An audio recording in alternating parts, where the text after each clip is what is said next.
Once, many years ago, there lived a man, a good man, an honest man. Every year, after the first rain at the end of winter, he would leave his home in the mountains and go down to the nearby villages to sell his wares and play his music for tips. And every year, when the last leaf fell from the last tree, he would return home and spend the winters alone. Now his home was unique in that it was not a house nor a hut nor a hovel, but a cave that had once belonged to a dragon, and as such was as warm as the beast that had once dwelt within it, both then and forevermore. In this way the man was able to eke out a decent living for himself. He had enough coin to spend on whatever he may need, as well as some to set aside in case of an emergency, but despite this, he was incredibly unhappy.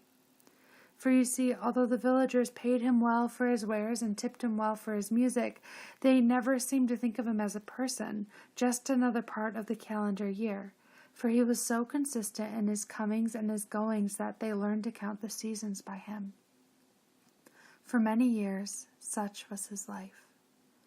And then one year, after the first rain at the end of winter, he had just hitched his donkey up to his cart and was headed down the mountain side when he saw, stretched out on the grass below him, was what looked to be a long ream of white cloth. Curious, he approached it, and he realized with a shock that it was not cloth at all, but a woman with hair like fire, and she was badly hurt. The nearest village was a full day's ride away, and so without hesitation he took her in his arms, carried her home, tended to her wounds as best he could, and laid her in his bed.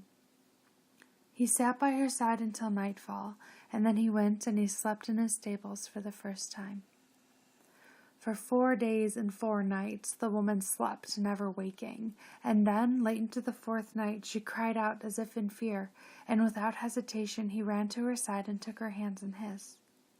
"Don't be afraid," he told her. "You're safe here. Who are you?" She stared up at him with eyes the color of the cloudless sky.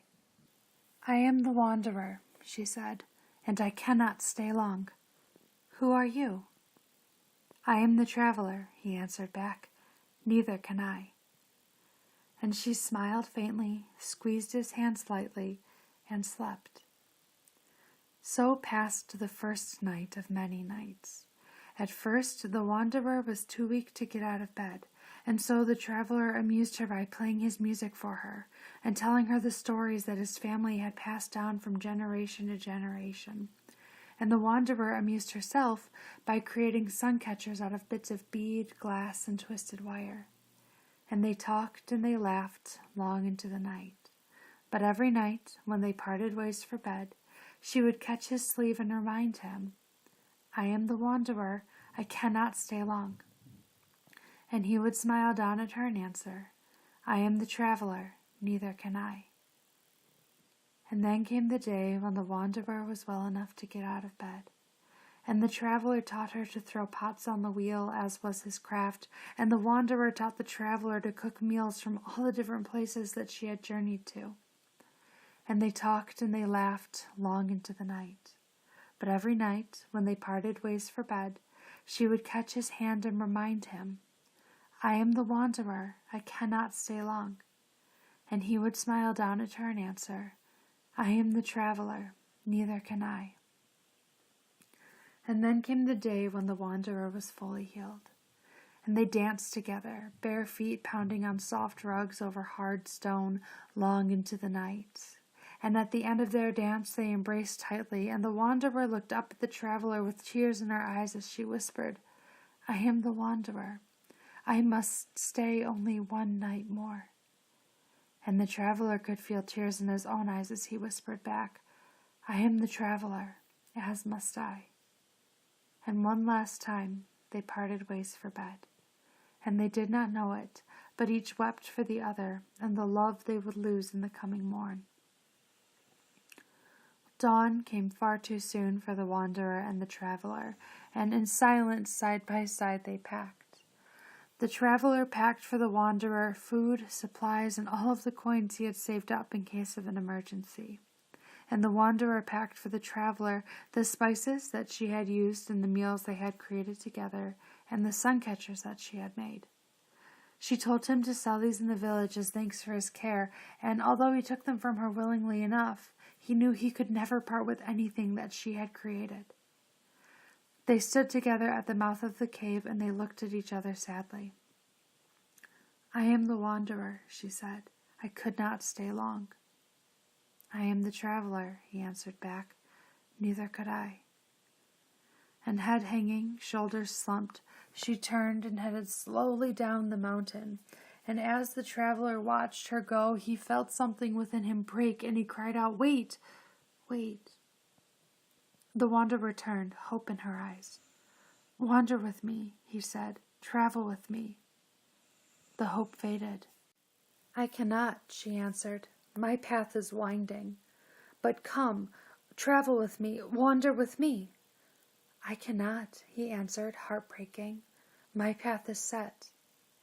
And once more the wanderer turned to leave, and this time the traveler could think of nothing that would call her back. It was long past the first rain at the end of winter when the traveler finally reached the first village on his path, and for once the people there were concerned about him, for he had never been late before. They asked after his home, his health, his donkey even, and although their care and concern would once have brought him great joy, this time he did not even notice it beyond the aching numbness that was love found then lost. He plodded through the day, desolate and alone. His music lost its soul, and he did not sell what he usually did, since he did not have the energy to call out that which he peddled. Now, more than ever, he was alone. And of course, it was long past the last leaf falling from the last tree when he finally returned to his home in the mountains. A blizzard was blowing, and he was cold, wet, and achingly tired as he took his donkey to the stables to unhitch it, and he stopped, and he stared. For there, lying in the hay asleep, was the wanderer.